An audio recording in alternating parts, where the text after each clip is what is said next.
Hello, my name is Susie de Jong, speaker, coach, and author of The Untangling.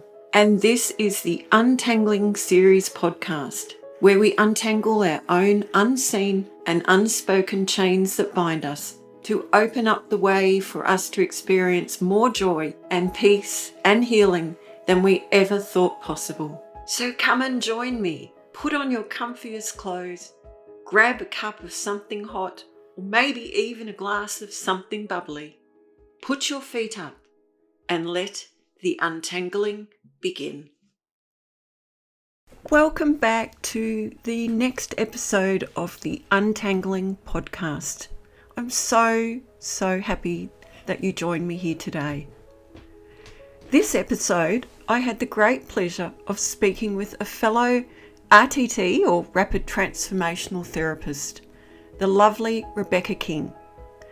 And I really wanted to chat with Rebekah, as I know that the topic that we are going to discuss, anxiety, is a massive one with many people, men and women alike. Let's face it, it can rule every aspect of your life if it is not under control. Rebekah works a great deal of her time, particularly with clients suffering with stress and anxiety, although not just that alone. If you have never suffered anxiety, then let me say from my own personal experience, you are very lucky.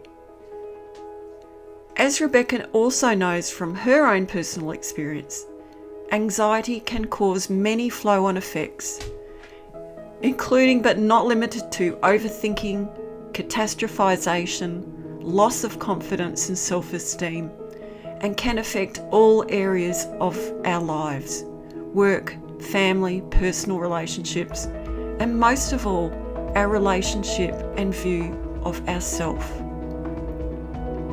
Rebekah's process of assisting her clients includes helping them resolve inner turmoil, ignite resilience, confidence, positivity, and self-trust in order to master their mindset and unlock their potential for personal, relationship, and business success. Rebekah is a gentle and caring person and can empathise greatly with what her clients are experiencing. And isn't that what you want when you are going through something like this? From the time I have spent with Rebekah since I met her, I would definitely describe her as my favourite TV psychiatrist, Dr. Phil, would say, a soft place to fall. But that doesn't mean she will fix your problems for you. That's not possible. Instead, she will walk alongside you as you work through it together, because that is truly where the freedom is. This is Rebekah's story.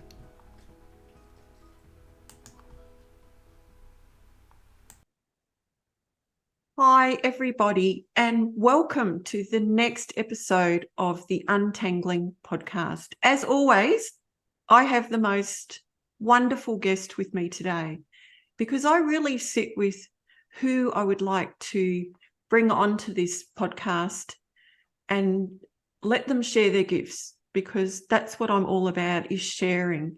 Why keep all this wonderfulness to ourselves when there are people out there that can really benefit from the gifts that people have? So today I have with me a beautiful lady called Rebekah Ryan, who I actually met, I think in 2018, maybe a little bit before then, when I studied with Marissa Peer in Rapid Transformational Therapy. And we'd met online, and then I went down to Sydney to study in person with Marissa. So it was December 2018. I remember that clearly. And I got to meet this beautiful woman in person. And the reason that I brought Rebekah on today is because she is a real powerhouse in helping people. Probably, I said it to her, I don't want to pigeonhole her, but she works a lot with people who are going through different processes, turmoil, situations in their life that can cause or bring up stress and anxiety. And she is so wonderful at that. And I know that that's a really prevalent thing, having been a sufferer myself of anxiety. So I'm really excited to invite her on today. So thank you very much for joining me, Rebekah. Oh, Susie, thank you for that beautiful introduction. I'm delighted to be here this morning. We had a little chat a couple of weeks ago about what you've been up to and the work that you do. But I thought I'd really like to start with what began you on your journey of healing, because as we know, for most of us who become, practitioners or in whatever field of helping others, is we normally do it for ourselves first. So what was going on for you at that time that you took this path? Right. Well, I'd always had an interest in the mind and personal development and always read a lot. In my previous career, I was a teacher and I'd been through quite a lot. I did early childhood teaching and I taught like in preschools and schools. Then later on, my boys were little, I studied special education. So I did a master's in that. And then later on, I can remember my boys were 13. No, actually, my boys were 11 and 8, and my marriage ended. And prior to that, I'd been doing casual teaching, and that had been working really well. And then I thought, okay, well, I'm single now. I better work full time. So then I got a full time job, and it wasn't exactly within the educational system. So it was for a not for profit, but I still worked using my education training. So I had a job where I had to write training for preschool teachers and I had to go around the state and deliver it. And it was all about how to best include children with disabilities and additional needs. Anyway, so I was doing that for a couple of years. And then I just got to a stage where my eldest was 13. He was in high school. He was going through a lot. He'd had some issues with bullying. I was away a couple of nights a week, not every single week, but some weeks. My parents look after the boys. And I just found the job was very demanding, lots of travel, two youngish kind of kids. Anyway, one morning, I was in my 40s and I woke up about 5 o'clock in the morning. I woke up with chest pain. So I drove myself up to the hospital. And then so they looked after me and everything, but I found out that there was actually nothing wrong with me physically. So it was just me responding to all the stress in my life. So, and that was actually causing chest pain. So then, so I got checked out by the doctor, chest working perfectly, So then I thought, okay, something's got to change. And then I did end up finding a different job about 3 months later because I realized I just couldn't keep up that demand with all the travel and everything that was going on with the kids. However, I realized that I needed to do something different and that I wasn't completely satisfied and that I needed some additional help. So that's when I turned to hypnotherapy. So, and then, I heard of Marissa Peer. And I started studying with her and that was like the turning point that changed my life. So Did you find it interesting that or maybe it's not all people, but that a lot of people that have that path like you did and I did, that the first thing we want to do is share it with other people and help? Oh, absolutely. Because I'd always been interested in the mind, but once I fully understand the power that we have within, I was like, this is absolutely what I do, what I really feel driven to do, called to do. Yeah. So, and I know you've done other studies as well. So tell us a little bit about that, because from what I understand, what you do, your coaching or practice is very holistic. So tell me a bit about the other things that you've got in your toolbox. Yeah, absolutely. So I studied RTT, so Rapid Transformational Therapy. Then later on, I did a diploma in Australia of clinical hypnotherapy that had some different tools and techniques in it. I studied NLP, so that's neuro-linguistic programming. I've also, done life coaching. So I've done a lot of different things. Different modalities. And I also read a lot and draw in other things as well. So it's amazing how much you learn from reading. Oh, absolutely. Absolutely. I've always got my head in a book. So it's, you're probably much the same, Susie. Oh, I used to be, but I have to be honest, Rebekah, since menopause, I find it really hard to focus on reading. So maybe I'm a bit more of a visual person now. I did notice one thing on your website about relationship counselling as well. Can you share a bit about That's that? right. Oh, yeah. I also did, because I found that a lot of people were coming to me, with stress and anxiety, but sometimes the biggest issue driving that was a relationship issue. Yeah, so I completely forgot. I also did the Cotman Institute relationship coaching. It's funny how you sort of forget all these. Yeah, I'm always learning something. So, and interesting. So John and Julie Gottman, they're psychologists, and they did studies into marriage over 30 years. So it's very much evidence-based about what makes a successful marriage or a successful relationship. So so I did their relationship coaching as well, just to, not that I actually see people as couples, I just see people individually, but it just adds to my knowledge base. So, yeah. What's your favourite area that you work in? Is there one particular thing, or?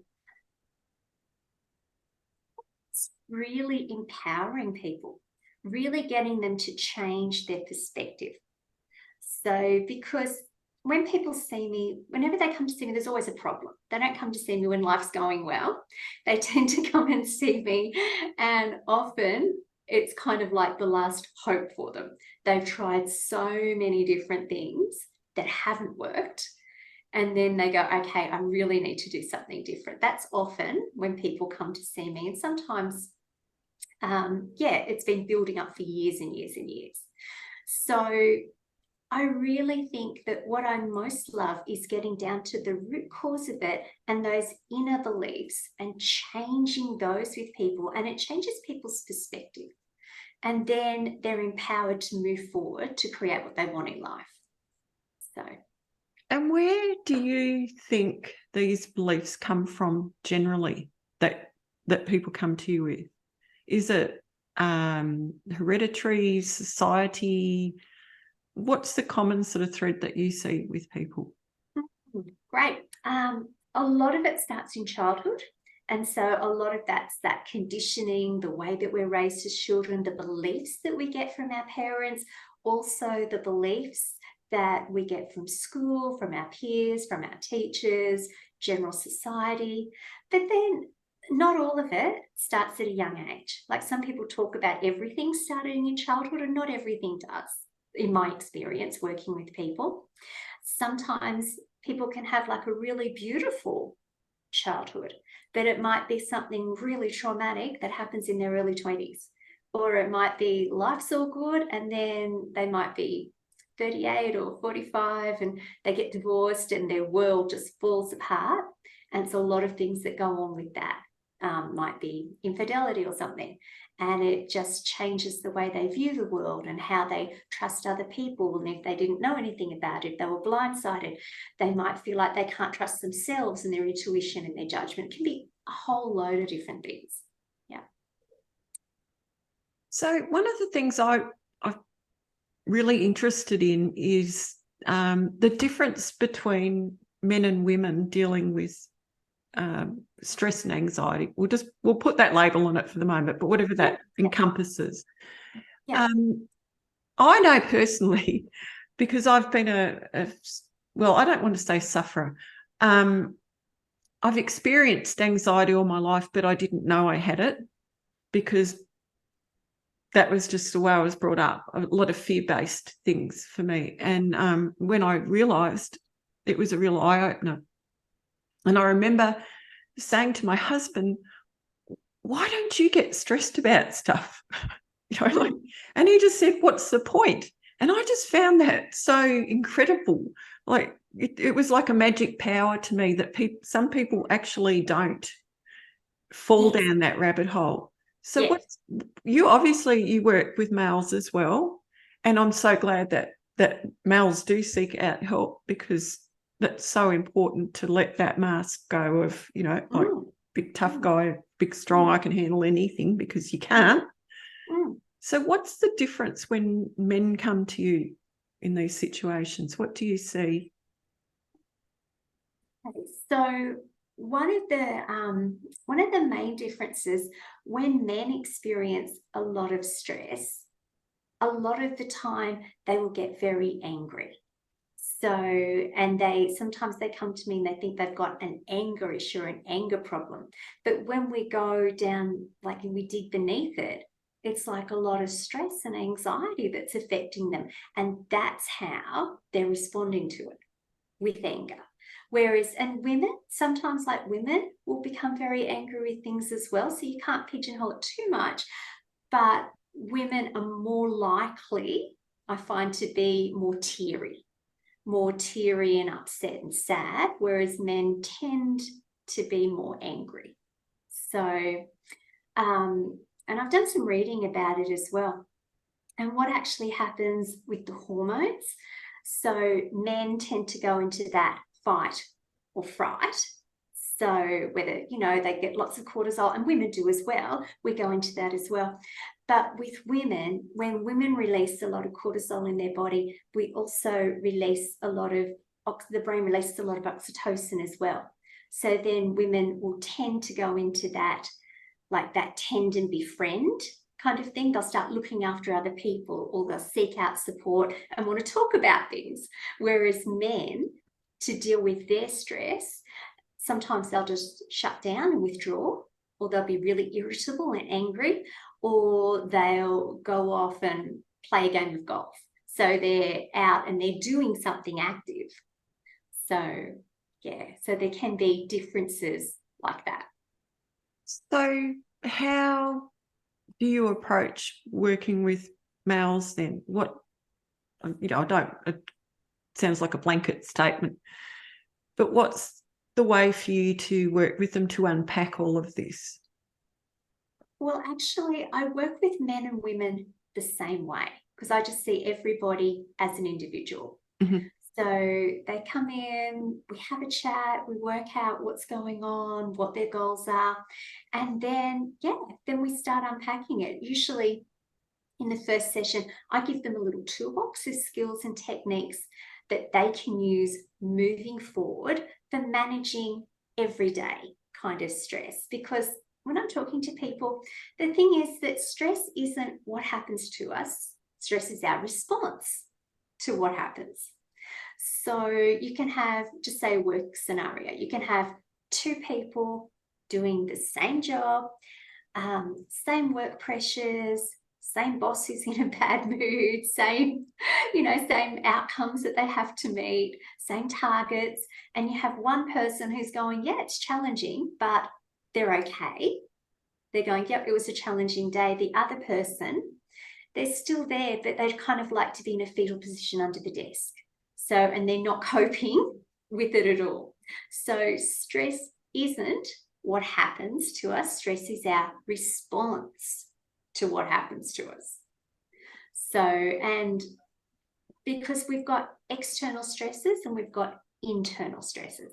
So external stresses, it's the workload. It could be financial pressures. It could be demands of getting up with a baby at night who's crying, you don't get enough sleep. Like, there's can be all sorts of things going on. It could be aging parents you've got to look after as well. So there's all those external stresses, the things that we have to manage. Then there's the internal stresses. So the things like our diet, the amount of sleep that we're getting, like if we're drinking a lot of alcohol or whatever, but also really importantly, those thought processes. So whether we're putting too much pressure on ourselves, whether we're perfectionists, whether we've got a lot of negative self-talk, where like it's all those sorts of things, whether we're hugely critical of ourselves, the pressure that we put on ourselves. So it's all those sorts of, those things with those high expectations, the negative self-talk, and also the outlook with life. some people tend to be more optimistic and some people tend to be more pessimistic. So, and if we can be more optimistic and we build that resilience, then we can handle things that are going on better. And that's something that's not fixed. You can change that. So those thought processes and the way that you view the world. So that's it's all those sorts of things that go into it. So when I'm working with somebody, yeah, it's very much individual, but we work together, and then, yeah, we do the hypnotherapy. We get down to the root cause of what's going on and coaching to move forward. Because I always think that I really think that what I do, it's kind of like, when you go to the hairdressers and they hold up a mirror behind your head and they go, oh, see, look at the back. It's kind of like when I'm working with somebody, I'm holding up a mirror to them and they get to actually see the subconscious beliefs that are driving their behavior and holding them back. So when they can see that, they get that aha moment. And once you've had that aha moment, you can't unsee it. Then everything, absolutely everything changes. So I think it's really my role to guide people to their own inner wisdom, that it's illuminating what's actually going on.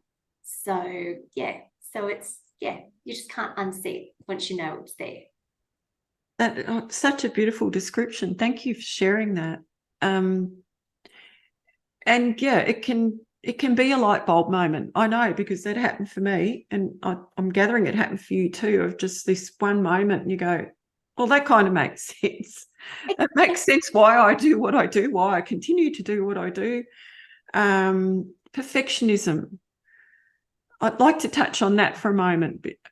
Perfectionism and control, because they're huge things. And we know from, working as clinical hypnotherapists that it's a big part that can be really self-destructive if you don't understand how it affects you. Can you just share a little bit about what you see with people and maybe a way of changing their perspective about it? Well, I think a lot of that does start in childhood, very, very often. So, and it can be, sometimes parents can inadvertently put a lot of pressure on their children. I mean, I can remember, and so many other people have this experience as well. You come home and you've got your test results, and I think one test I'd done particularly well with something and got like 95%. And my mum was like, oh, what happened to the other 5%? So and I have heard so many clients tell that same story over and over again. So I know that one lady I was working with, she did particularly well with the HSC exams when she was finishing school. And then her dad, and she was getting top marks for just about everything. And then her dad said, oh, what a shame. Like, you didn't get a distinction for just this one thing. Other than that, you would have got all distinctions. So it's like... And our mind grabs onto that one thing. Yeah. And we just want to please them. Yeah, and it's just that constantly striving to be better and better and better. So, and just feeling that, okay, if I'm not perfect, then I'm not good enough. So that, yeah. So, and also the whole thing with control, but it's like wanting to look perfect, wanting to be perfect, wanting to have the perfect children, have the house perfect, and not let anybody see that we're just as human as everybody else. Like, everybody has a bad day. Everybody will wake up sometimes and their face breaks out, or they have a really bad hair day, or the house is just a mess and you just can't keep on top of everything all the time. And these days, women, particularly men as well, but women particularly, we have so much pressure on us. Because you look back, whether it's depending on the age group that you're in. Like, I look back at my mum, and after, I'm the oldest of 4 children, after she had me, she didn't work outside the home. Her work was inside the home. And she worked very hard, like cooking, cleaning, having 4 children, like, was certainly well cared for, taking us everywhere. So I'm not saying she didn't work, she did, but she worked within the home. So these days, and like with our generation, Susie, and people who are younger than us as well, most of us have worked outside the home as well as inside the home raising children. So, and a lot of people these days work full-time and they're just trying to juggle everything. So, and sometimes there's not a lot of support from families, because it might be that parents, you know, they might be in their 60s and they've got grandchildren, but they're still working a lot, saving for retirement. So they're not there to help out as much, or there might be geographical distances. So there can just be a lot. There's a lot of pressure. And I think women often take that on, that they've got to make sure that everybody else is emotionally okay.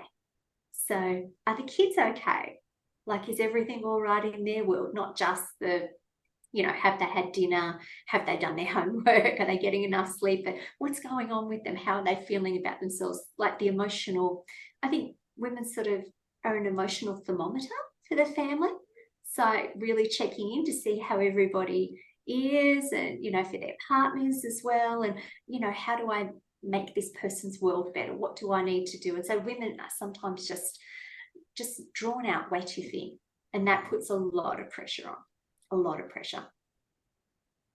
But it's so funny hearing you say all of that, because I did all of that and was happy to do it all. But when you look back now, I kind of wonder how I did it. And no wonder I was always tired.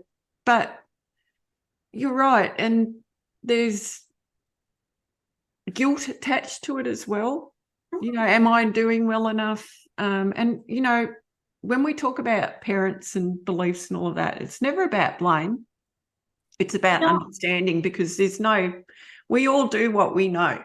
And when we know better, we do better. So it's never about blame, but it's kind of like, how could I not fall apart sometimes, you know, and that's okay, as long as you seek help and don't feel like, you know, don't feel guilt and don't feel shame, because there's no point in that. There really isn't.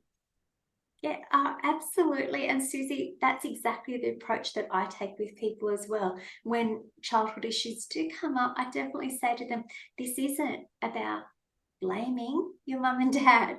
So, I mean, I'm a firm believer that 99.9% of parents do the best that they can at the time with what they know how. And they've come into parenting with all their issues from their childhood and everything else that's gone on in their life. Like, most people want the best for their children and do the best that they can. So, however, even though that's true, it can still be very helpful to acknowledge what happened. So, and for people to acknowledge that, yeah, if they were, you know, if they were 4 or 5 or 6 or whatever happened, that perhaps they were looked after on a material kind of level, but sometimes if their emotional needs weren't met, and it's that childhood emotional neglect, that can play a big part. So, and I think these days we're more aware of it, like with our generation and with the people who are having babies now, the next generation, probably more so. There's more education about it than, say, when we were growing up or our parents were growing up. So, no, absolutely. Yeah. Well, my mother had Dr. Spock book next to her bed. I can clearly remember it. Oh, really? Oh, yes. And we used to get told all the time, your generation is so selfish and so self-centered. I'm kind of going like, who says this? Who? My generation? You know, like it, but that's okay. That's, you know, like that's what was out there then, back in the 60s and 70s, and it's all changed. Yes. I love what you're talking about. It's so important. I hope people are really hearing this, because there's no point blaming others and there's no point blaming yourself. There's just that time to go, okay, I'm taking responsibility. I'm going to get support. I'm going to look at things and, you know, just understand it, process it, let it go, move on. We've got, you know, families around us, people that love us. So, you know, I think it's really important. And I wanted to ask you, as a mum and as a former teacher and a mum of 2 boys, how do you navigate your children through the challenges? How old are your boys now? My boys are now 21 and 18. Okay. So they're big boys now. Go through challenges and stuff, especially with social media and everything that we didn't have. So how do you help them hold their self-esteem and positive beliefs in themselves and what's possible? I think a lot of it, the seeds have been sown when they were younger. So, and I do try to get them to take a big picture perspective and to have that, to ask themselves those questions. You know, is this going to matter in 5 minutes? Is this going to matter in 5 days? Is this going to matter in 5 weeks? Is this going to matter in 5 months? Is this going to matter in 5 years? So sometimes you do have to have that bird's eye perspective and really look at things, especially if you're getting too overwhelmed with a particular situation. I remember, and I can't remember who I was listening to, if I read it, if it was a podcast, this was years ago. And it was something along the lines of, once children get to about the age of 14, they already know their parents' views on pretty much everything. They know where you stand on everything. And so from 14 plus, it's more important to be spending time listening to them. So I remember hearing that and doing my best to take it on board, that, you know, and if you were to talk to my boys, probably they'd say, oh yeah, mum's blah, blah, blah, blah, blah, always telling us things. However, I do my best to try to do that. And also a really good strategy with older teens can be to read the tea leaves with them. So just figuratively reading the tea leaves, saying, you know, in this situation, okay, this is what's going on now from what I can see. And if you do X, Y, Z, then A, B, C is likely to happen as a result. But if you go down this path, then this is likely to happen. So, but really putting the onus on them to take responsibility for what they want to do. So, and just the fact that we are older, we have more of an understanding about how the world works. So say for things like loans or finance or, you know, various types of things. So letting them know things, but then letting them take responsibility for their choices. But that's what I try to do. And also encouraging them. And every day I give them a hug, tell them I love them, tell them I'm proud of them, encourage them with what they're doing. So yeah, do my best to do that anyway. Oh, I'm sure you do. What lucky boys they are. And I don't want to get too personal, but have they had the father figure in their life as well, or are you kind of the primary carer while they've been growing up? No, they still have their dad. Okay. In their lives. So he lives like 10 minutes away. So yeah. Okay. That's so, yeah, their dad is certainly active with them, and they have both the boys have a good relationship with their dad. That's great. Yeah. And I know we touched on this, but you might be single. And I said before when we were talking, I went, oh my God, how could you be single? Look at you. Not only are you gorgeous, but you're so intelligent and kind and caring. And I'm just going, all right, if we know of anyone down Newcastle way, and I'm going to be certainly hunting this out, look at this lady. Oh, that's delight. I've probably embarrassed really you now, sweet. sorry. That's really sweet, Susie. Thank you. Well, I'm going to share links to Rebekah's work because, as you can see, what a beautiful soul. And, you know, if you're going through any challenges and you really connect with her, I urge you to reach out because there's always support for you. Sometimes it's hard to reach out, but when you've got someone on the other end like Rebekah, who's just such a gentle, beautiful soul and has a lot that she can support you with, then, you know, it's a no-brainer. So I'll definitely share links to all of her websites and social media and all of that stuff. Oh, Susie, thanks so much. And that's such a good point. Can be so hard for people to take that first step and reach out. I had one man earlier this year, and he told me that he first saved my website 3 years ago.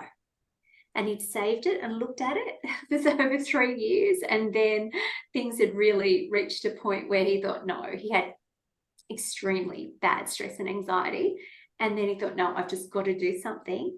And then just the change within a few weeks, just working together. He said it was the best thing he'd ever done. And he just felt so much lighter. He was just handling things. And you really get the ripple effect in your life. I think that's what I really love about when I see that change with people, because he was saying that it was different, like he was in his 40s, managerial position, that he'd always been a bit, he'd just like be nervous when it came to talking to the general manager, and he'd want to be really, really well prepared for any sort of meetings. He spent a lot of time making notes, and then one day the general manager called a very impromptu kind of meeting, and he just had to turn up and be there. But because we'd done all this work together, he just found it was different the way he was showing up. He had more confidence and he believed in himself. And when you've got that inner confidence and you believe in yourself, you haven't got as much cortisol going off, and then you can think clearly. And he found that the right words came at the right time, and he could recall things, whereas before that was always an issue. But it was the stress that was inhibiting it, and the way that he felt about himself was causing the stress. So he could show up like that. And then he also said that things had changed at home.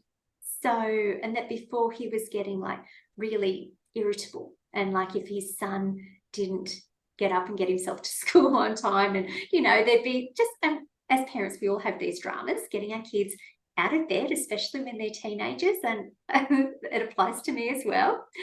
And he was getting incredibly stressed, and then he'd be saying to his son, come on, hurry up, blah, blah, blah, and taking him to school and getting there late and everything. And then he just changed and he let go of that control.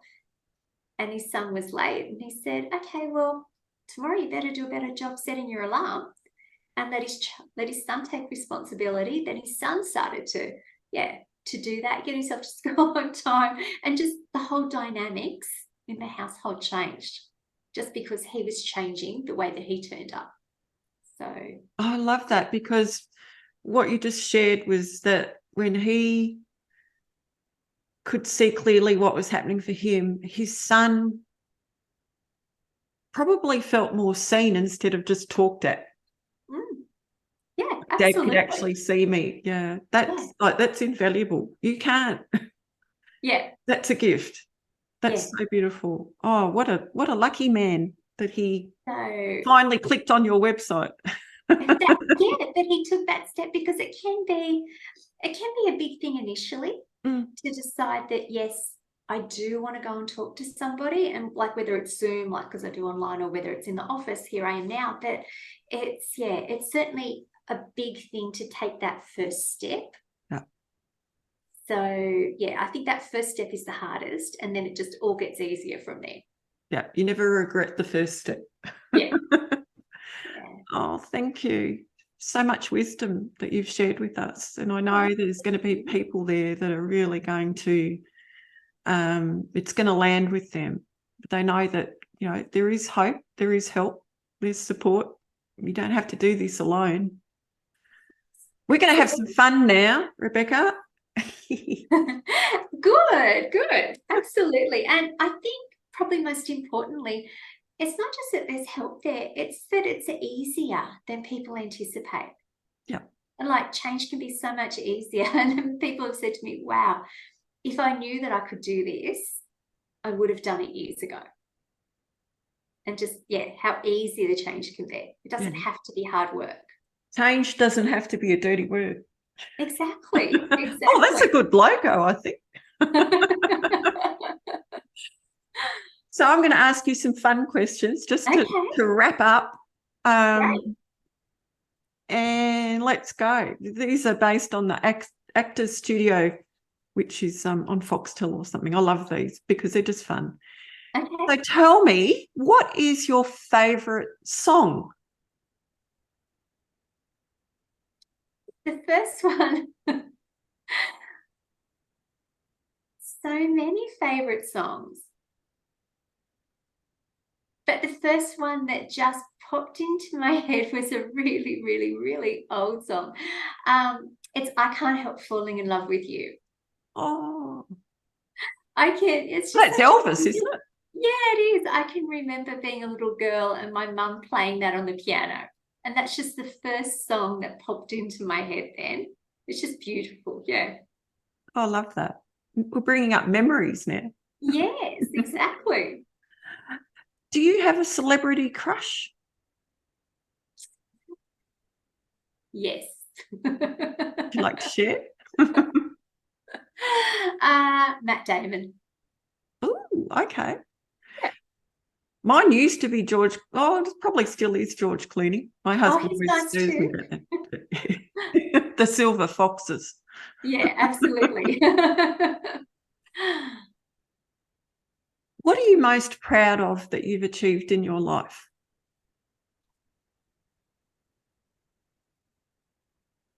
Probably two things. Can I have two? You can have whatever you like. It's hard just to have one. Okay, absolutely. Bringing my two beautiful boys into the world and being a mum and raising these two gorgeous young men. So, yeah, very, very proud of them.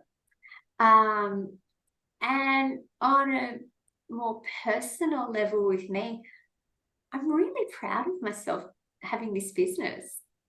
So I just think having a career change and yeah, been doing this since started in 2017. So yeah, and just doing something that I really love. So that makes me really proud. And you should be proud. Thank Absolutely should be you. proud. Thank you. If you could have coffee with anyone in the world, past or present, who would that be? Oprah. So I just think she would be fascinating to me. And she's met so many people over the years. Yeah, it would be Oprah Winfrey. Yeah. Secret guilty pleasure. Do you have one?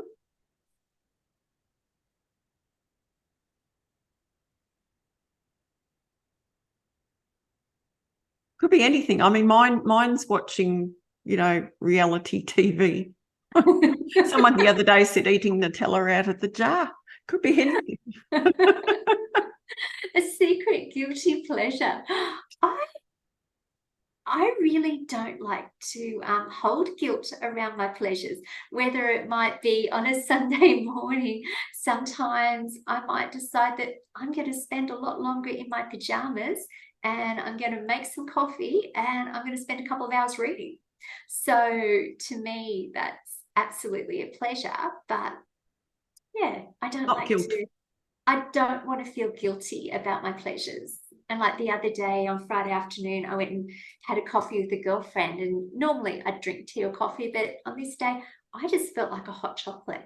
And I haven't had one for years. And it was just the best thing. It was so sweet. It was so nice. And I just savored it. So, yeah.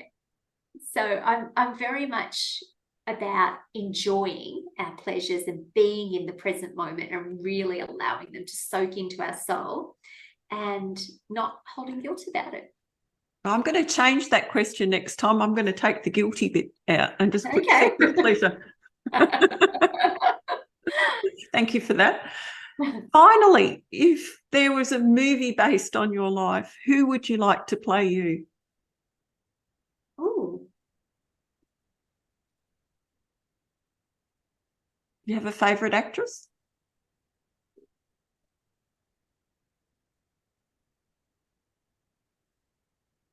I don't know that I've got a favorite actress. No, Kate Winslet. Good choice. So I do like her. Yeah. I mean, there's a lot of actresses I like, but yeah, if I had to pick one, I'd pick her. Thank you so much for today. I've had so much fun and you've shared a lot with people. I know that there's going to be people that hear this will want to reach out to you. And I think the important message that you've shared today is that we don't have to stay in the pain, that there is always hope and there's always support. You've just got to take that first step. So I'm really grateful for that and for you being here with me today and for allowing me to tease you and have fun and get you out of your comfort zone. Well, thank you. This has been an absolute pleasure this morning, Susie. I'm really glad. Absolute pleasure. And I look forward to catching up for a chat soon. Absolutely. And I will be sharing all the links to Rebekah so you can reach out to her in person and get to know this lovely lady like I have. So thank you everyone for joining us today on the Untangling podcast. And I look forward to catching up with you again next time. Thank you so much for joining me today on the Untangling series podcast. I feel absolutely blessed to be on this journey with you. If you would like more details on where to purchase my book, The Untangling, I've popped the link in the notes below. Perhaps you may feel called to work with me one-on-one to support you in your own untangling. I would love that.